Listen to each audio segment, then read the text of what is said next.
ever asked yourself, ugh, why can't my employees just embrace change? Why can't they just get on with it? Why do I feel like I'm constantly pushing a boulder up a hill trying to make change happen? Well, you were not alone. I have the honor of working with the Fortune 500 to help leaders engage and inspire employees through change. And I've got 3 tips to help you deal with employees who resist change.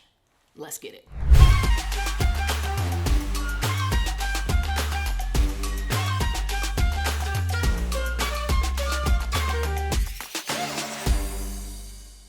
Resistance is a natural part of change, whether we like it or not. And that even includes change in the workplace. And inspiring both ourselves and those around us through that resistance can be very, very frustrating. Trust me, I have the great privilege of working with businesses in the Fortune 500 all over the world, and I have seen and experienced these frustrations firsthand, time and time again. Well, by the end of this video, you're going to be armed with 3 tips to help you and those that you are striving to inspire to turn resistance into resilience.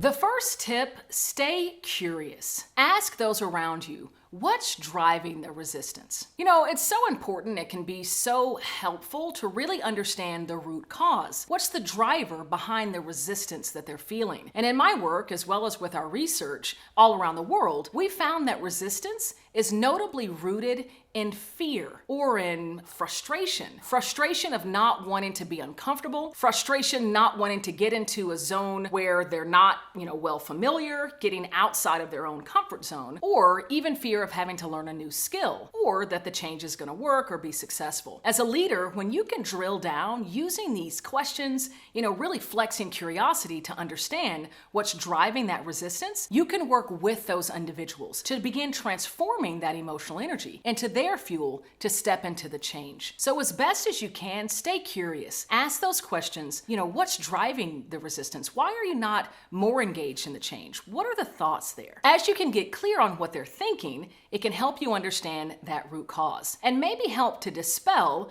perhaps a fear that's founded in a belief of a perception as opposed to a reality. And so you can work with those individuals to help their understanding, bring clarity, and hopefully work with them, stepping, hand in hand, foot in foot, moving forward through the change. The second tip is to invite a mindset shift. So often when those who are experiencing resistance, and I've done this as well, having been resistant to change many times in my career, I often would think of the myriad of ways why the change wouldn't be successful, why this was not a good idea, why it didn't make sense for the business, and having all those reasons in my mind and hanging on to those reasons and then even expressing that to people around me helped me stay in that resistance. And it actually fueled the energy around it, keeping me from engaging in the change. When you can invite individuals who are carrying a mindset like this out of listing reasons as to why it's not going to be successful, but rather striving to understand what needs to be true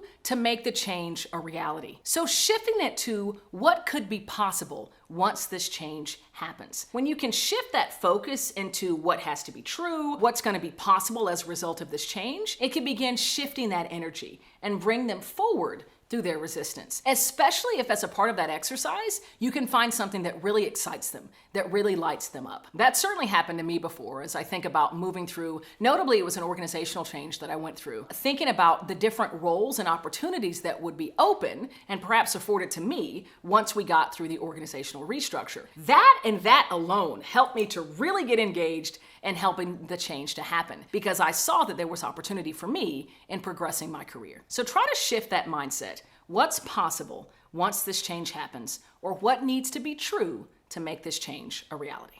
By the way, are you digging this? Do you like talking about resistance and resilience and change and emotion? Well, those are all my things. So make sure you click subscribe, click like, click the notification, do all the things, because I make videos like this all the time. And as soon as you click this, when a video drops, you're going to get notified. All right, let's get back into it. The third and final tip is to acknowledge and appreciate. When you can sense that those in your organization are feeling resistant to a given change, they're not nearly as engaged, they're not feeling very motivated, make sure that you're checking in with that individual on a pretty frequent basis, simply to ask the question, how are they managing the change? How are they managing the complexity? And then striving to understand what you can do to support them moving through it. And then when you see that they're actually devoted to making the change happen, or there is at least some minor action or words or some type of engagement, acknowledge that and appreciate it. Reinforce those positive behaviors. Reinforce the behaviors they're doing to actually make the change possible. That's going to help them know, okay, I'm getting on the right track. This person, my leader acknowledges it, so maybe I'll do a little bit more. That can really help to slowly engage and inspire them through that resistance.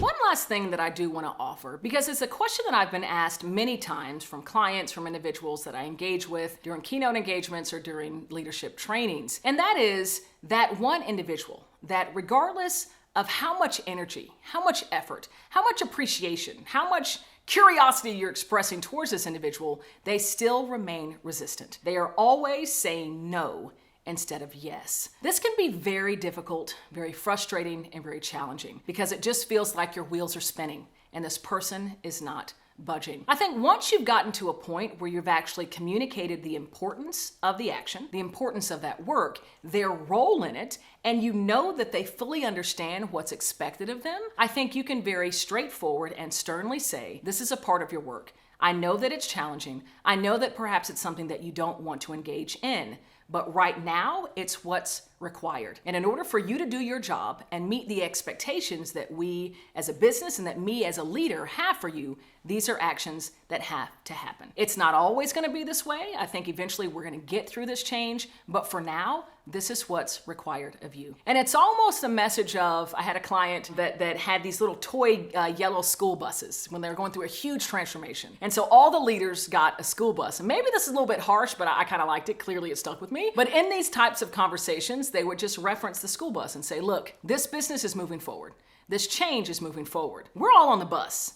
You are either on the bus or you're not. I think it's important that you're sharing the criticality and the importance of that individual getting on board, whether it's begrudgingly or not. They have to be on board. Otherwise, they'll get left behind. Speaking of leading and inspiring others through change, notably those who might be feeling resistant to change, I've got something else for you. Don't worry. You don't have to pay me anything. It is for free. I want to share with you a keynote snippet, a recording that I did for a client going through tremendous change and disruption, both in their market as well as internally. And this is a portion of the video of the keynote message where I'm talking about leading, engaging, and inspiring others to fuel their growth, notably those who are feeling resistant. And I even pull in some of our latest data from Change Enthusiasm Global. All you got to do is click on the link below. I want to make sure you have the research, the data, and the insights to inspire your growth through even your greatest change challenges. I'm Cassandra Worthy, and until we meet again, keep growing